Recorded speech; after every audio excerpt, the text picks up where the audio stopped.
Aula de arte. Aula de arte.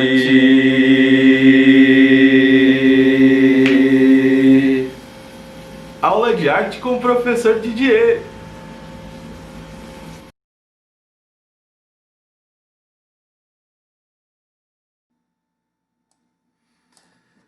Olá, olá, olá, pessoal do primeiro ano do ensino médio, tudo bem com vocês? Professor Didier aqui para mais uma aula de arte, tudo bem com vocês? Comigo está ótimo.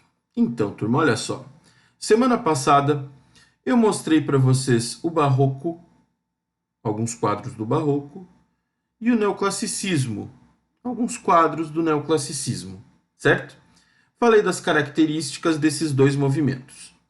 Hoje eu vou mostrar alguns quadros e falar das características do romantismo, certo? São características românticas. Do mesmo jeito que em literatura vocês estão estudando o romantismo, nas artes também falaremos sobre o romantismo, ok? Então, características românticas. Do mesmo jeito que vemos na literatura, a característica dramática do exagero também é muito presente nas artes visuais, tá? Então, o drama pro romântico, seja ele em qualquer arte que for, é essencial. Qualquer manifestação artística que for o romantismo, dentro do romantismo, teremos o drama, certo? Pode ser artes visuais, pode ser teatro romântico, pode ser um poema romântico. Vai ser dramático. Vai ser uma alegoria, um exagero, uma ideia. Por que eu falo ideia e eu enfatizo essa palavra? Porque a ideia é o que move o romântico também. O idealismo, a idealização das coisas. Nós temos 4 expoentes principais que eu vou mostrar para vocês hoje. O Delacroix, Guéricault, 2 franceses, o Goya, pintor espanhol, e o Turner, inglês. Ok? A obra que eu vou mostrar agora, A Liberdade Guiando Seu Povo, ela está, creio que em todos os livros didáticos de história que você já viu. Em algum momento do seu fundamental, em algum momento, você já viu essa obra de arte.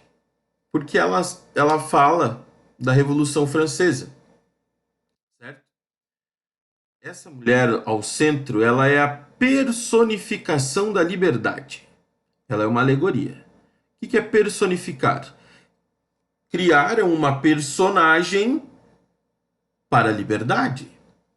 A liberdade é uma mulher com os seios à mostra, com os pés descalços, segurando a bandeira da França.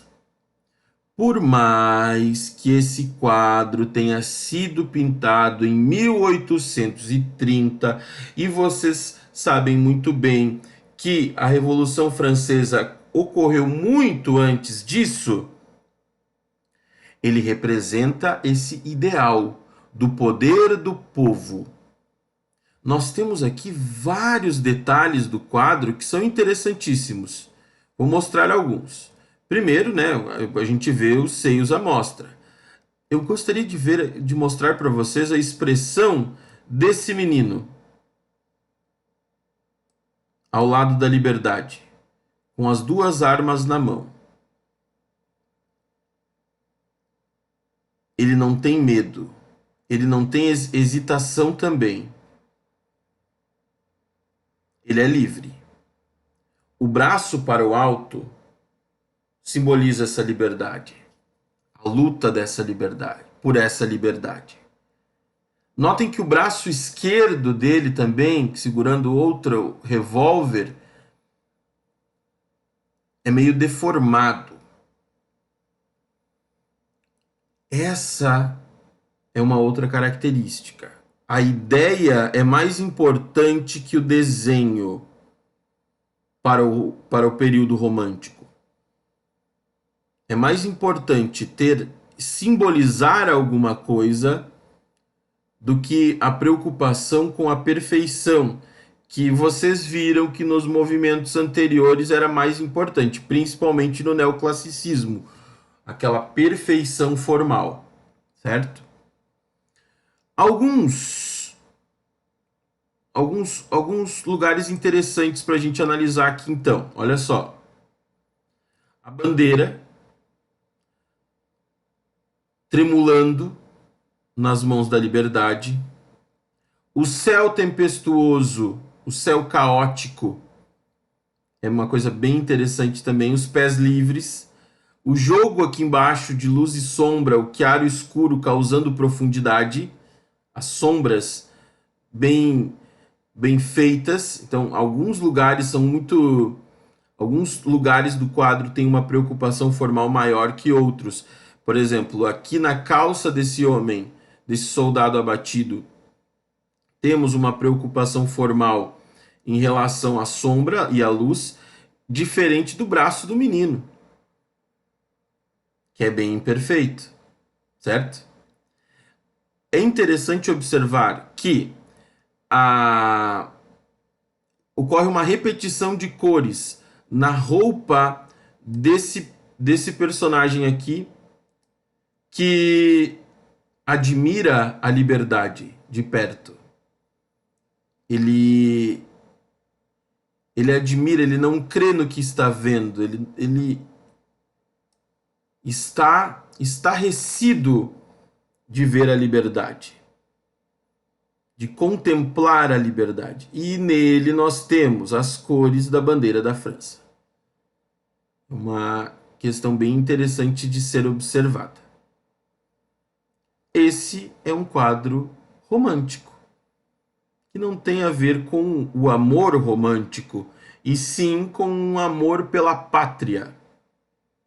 Lá na literatura, nós sabemos que o romantismo no Brasil começa, dentro da poesia pelo menos, com um romantismo nacionalista, tentando fazer do Brasil uma nação, exaltando o Brasil enquanto nação. E aqui, nesse quadro, nós temos um amor nacionalista, certo? Então é romântico, dramático e nacionalista.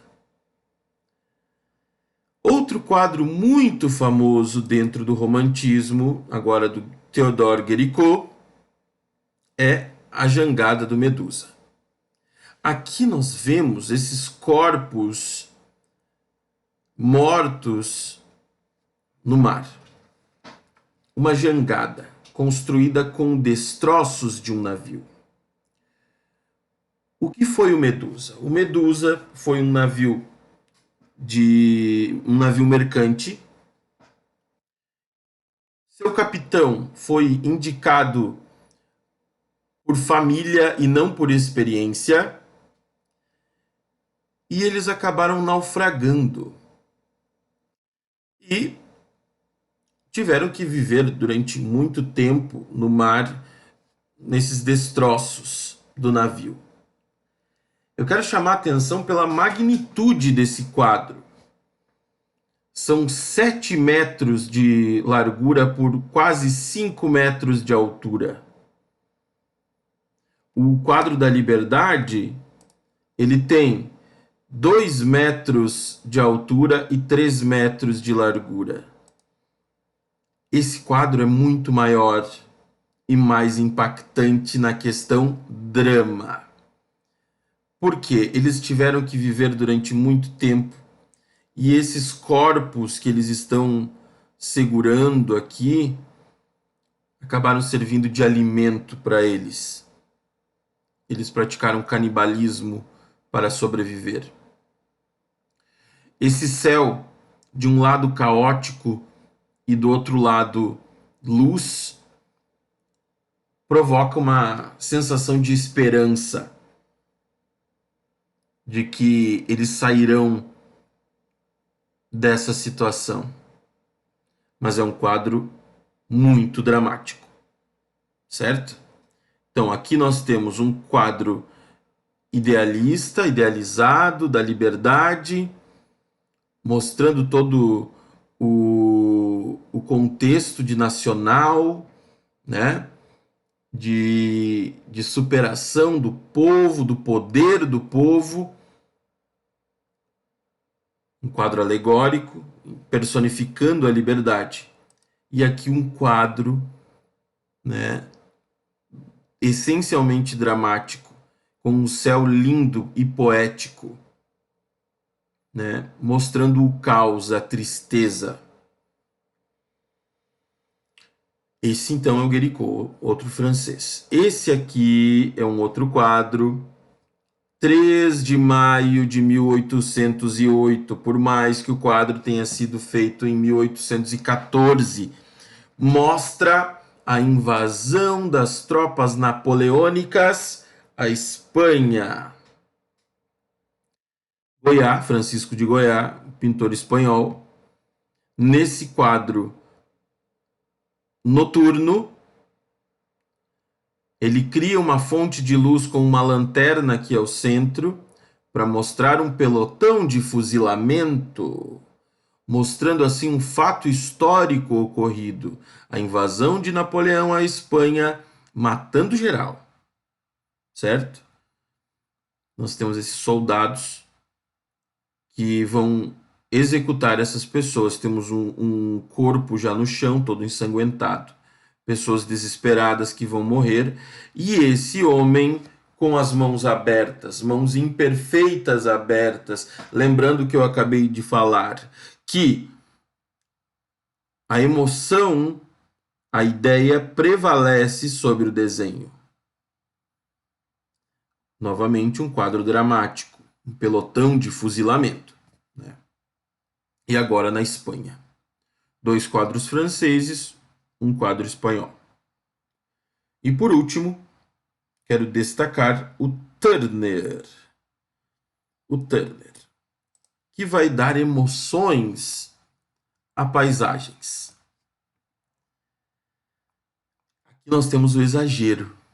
Nenhuma erupção de vulcão tem tanta luminosidade e quase que um portal para outra dimensão, não é mesmo? Mas aqui nós vemos essa erupção do Vesúvio, né, que ele imagina como é, ele não estava vendo essa erupção do Vesúvio. Ele cria essa paisagem também noturna, com essas pinceladas dinâmicas aqui em cima, prevalecendo a cor e a pincelada sobre o desenho, formando essa luminosidade extrema aqui. E essas pessoas pequenininhas aqui embaixo, né, vendo essa explosão. Esse homem sozinho é como se ele encarasse com medo a força da natureza. Então não é um quadro dramático, um quadro que simboliza o medo, né, e toda a força da natureza, digamos assim. Então, galera, eu quero que vocês respondam para mim uma perguntinha, tá? Quais as diferenças entre os movimentos barroco, neoclassicismo e romantismo? Quais as diferenças? Então você tem que lembrar, assistir a aula da semana passada, novamente, se for o caso, né? E obviamente que você assistiu a aula dessa semana e responder essa pequena questão assim com as características que vocês observaram dessas 2 aulas. Lembrando que a prova a prova trimestral será você reconhecer as obras de arte, se essa obra é barroca, se essa obra é neoclássica, se essa obra é romântica. É claro que eu facilitei a vida de vocês, né? E todas as obras que eu coloco na prova foram debatidas dentro desses vídeos, desses 2 vídeos. Então, é só você lembrar, né, memória visual, né? Então, você vai reconhecer na prova, vai estar lá uma obra de arte e vai estar assim: barroco, neoclassicismo, romantismo. qual desses movimentos essa obra pertence. Ok? É assim que vai ser a prova trimestral de vocês. Mas para hoje eu preciso que você responda essa perguntinha, certo? Primeiro ano, porque é daqui que sai a sua presença. Beleza? Um grande abraço a todos e semana que vem nós temos revisão de toda essa matéria, dentro do barroco, do neoclassicismo e do romantismo. Beleza, turma? Um grande abraço a todos. Qualquer dúvida, perguntem nos comentários, tá? E hoje eu fico online até o final da tarde. Beleza? Tchau, tchau.